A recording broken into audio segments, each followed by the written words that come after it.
It's Shooter. Welcome to Weekend Box Scores Primary Waves Edition. Of course, at the end of our presentation, please do review our disclosure. Jumping right into it, looking at innovative industrial properties. Nice base here. Now, the only thing I want to be cautious here, our next entry long should come in around 71, so about $4 lower than where we are. And, we do have drive 1, drive 2, drive 3, so potentially we could come in still around $40, just looking at the structure. Now, one thing I've started to see in the charts is many more 3 drives to a bottom or 3 drives to a top versus where we had flat out 2 drives for quite a while there, maybe 7 months. So, that's something to keep in mind. But, we did get our breakout above the 50-day and we did reject higher prices there. So we're digesting that. It might still be, 3, 4, 5, 6 months before we get up and out of this. But, we are ultimately looking for a target for over 100. As far as our intermediate wave 1 around the 23.6 at some point. All right, now Tesla, my golden child, I day trade this thing pretty much every day just about, or it seems that way for the last 2 months. Just the volatility and its predictability has been good. So, I like this to the upside, even with, right now there's sort of a sentiment that started mid last week where maybe the margins are getting squeezed with what he's been doing with the discounts, or Elon's been doing with the discounts. However, I still like the overall upside of this with AI and, basically pulling that data from 5 million cars. This is the first time we've really taken real data in a real life event and tried to, change something. And the suggestion is that AI, artificial intelligence, will help us, run vehicles. And the autonomous side of that and the robo-taxi side, it can really change, the shared driving experience. Because, right now we're, any car share businesses that are there, and that I'm saying there's another one besides robo-taxis and assisted driving for people who own the cars. So there's investors who own the robo-taxis, and then there's going to be this entire shared automobile solution that's going to come in as a third tier, which isn't even there yet, where multiple people will be able to buy a Tesla together and share it, and the AI will deliver it to and from different people, and that solves a lot of the logistics that we have. And this is, I think, the dynamics of Tesla on the upside is 4 to 5x from here. I'll just be very candid.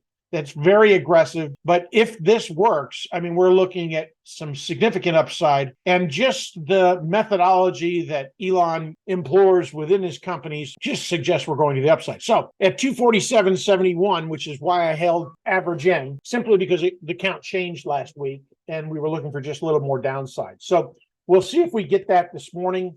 Our opens in about 10 minutes. But ultimately, I would say in the next 2 or 3 quarters, we start heading in the direction of our target 1 around 339. Now, be mindful, if we close below 250 on a daily, there's a chance that we're going to revisit this February 2023 resistance at 201. So, now the counts, almost nobody's saying anything below 230. They don't believe we're going to get below 230, but we could back test 230 here. So if you're faint-hearted, this is not a trade for you. This is not a swing trade for you. On the shorter time frame, the longer time frames, continue to buy the dips. That's basically the mentality. NTR, just holding our own, continue to scale on any dips. KKR, same scenario, continue to scale on any dips, ultimately targeting 77. Intel, the best looking chart of the group here, continue to scale on any dip. Square, now a little caution is warranted here. Our primary wave setup has been invalidated. So right now, going into today, if you were following the primary wave setups model, okay, you should have cut to half of position size of whatever you had on Square and waited for our next setup, which we have now, and then start scaling in again in quarters from that point. Now realize this is a good educational point on primary waves. When it fails, there are typically 2 additional levels that in 90% of the cases that happen at that point. And it's probably more like 95, but we'll just say 90% of the cases, there potentially will be 2 more lower lows. All right. Because once it's broken, there's a set, there really is a known outcome, which is most likely. And so after this 40.77, if we're going to continue to stay weak, we're looking for a third drive down here somewhere around 24, 25. And, then we should continue our leg higher. Now, quite often when that happens, our counts are going to extend to the upside, because realize in Elliott wave, when we push above our high like we did here, we're going to push on the other side. So basically it's added to the other direction because the imbalances will get equalized at some point. And that's one of the most challenging things I think about understanding Elliott wave and how sentiment and momentum is reflected in the price of stock. So that's just my thought there. So just be conscious. Stay small and square at this point, because I think in a weak market, there's a very good likelihood. This was leg one, and now we're getting secondary origins. So this could be drive one. We could get a drive two, and this could totally break down and get a drive three down here. I don't know that that's going to be the case. I think there's enough foundation and revenues for it to hold there. But at the same time, look at BABA. It's valued at negative 4x right now.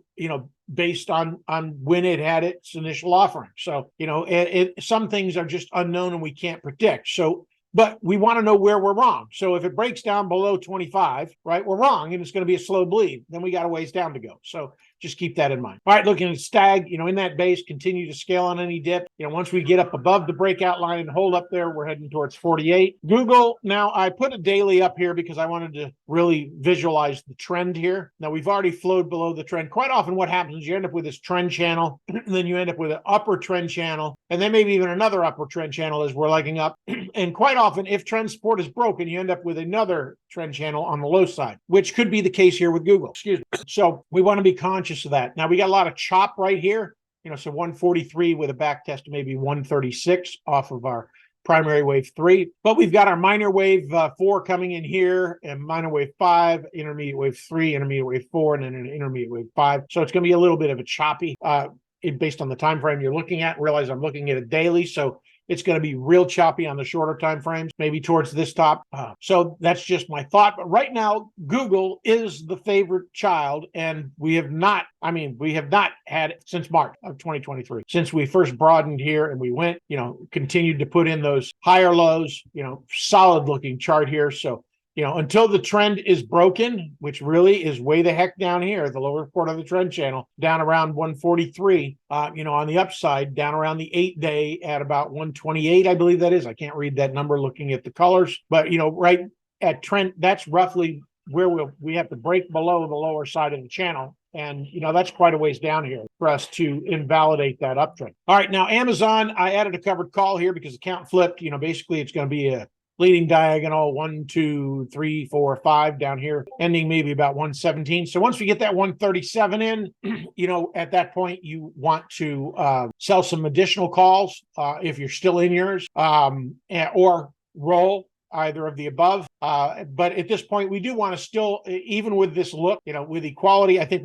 at this point, we want to continue to build a position to the upside. The difficulty is if this extends, we want to really watch market weakness here. So a close below the 8-day, then, the next thing we're looking for is the 21-day. Then we're looking, for a breakdown from there of the 200-day. So if this extends, an extended ABC would be down around 100, an elongated ABC would be down around 90. So, we have the potential, I see it in the roll, I always look at round trip from here, trough, peak, trough.